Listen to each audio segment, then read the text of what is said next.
wannan rayuwar ne na rasa wace irin rayuwa ce. Sai mun ce a zaɓen mana mutane na gari. Hazikai wanda za su mana abun ku zo mu gani amma sai a ki zaɓen mana gayi nan ma an hana mu to mu ba mu sanya rami ba yin waye ta kashe al'umma kuma gayi kwana biyu baka ci abinci fi sabilillahi. Ya garin ne. Ya gida. A lafiya. Ai ba zan baka wannan hannun ba dai wannan. Me wannan? Aban nan yo. Katin zaɓe nake gani. Katin rijistar zaɓe na yi. Ka bayyana ai. Na'am daga ina kenan. Wannan Muhammad Liti. A ce za ka yi Mukutar Muhammad Liti kusan gwami. Sunan ne ya min nauyi. Dan arziki irin albarka. Wallahi. Mutumin ne yana bakin kokarin shi. Ciyaman. Sun ga market. Ciyaman kwakwasiya sun ga market. Zuma uwar rake. La ilaha. Ai shi kana ji? Shi wannan mutumin da kake gani. Na'am. Rijiya ce. Sai ba da ruwa. Rijiya ce wacce aka jo ne teku. Kai maliya ma anan take. Rike. Ai ban ga ta zama ba dole yanzu ni ma zan tashi in je domin in yi ta.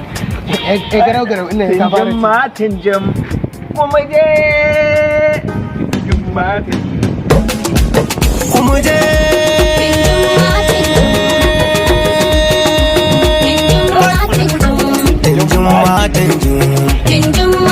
Kwankwasa tinjin matin kwankwasa tinjin matin madubu siyasa sun yarda su zo su sanya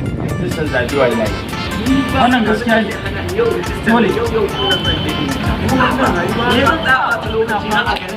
ana zaune kalau gane mu zo mu zaɓi na gari haziki dan kala ka dan zuwa da wano wani kiwon da wano ka zo kana ta suru salamu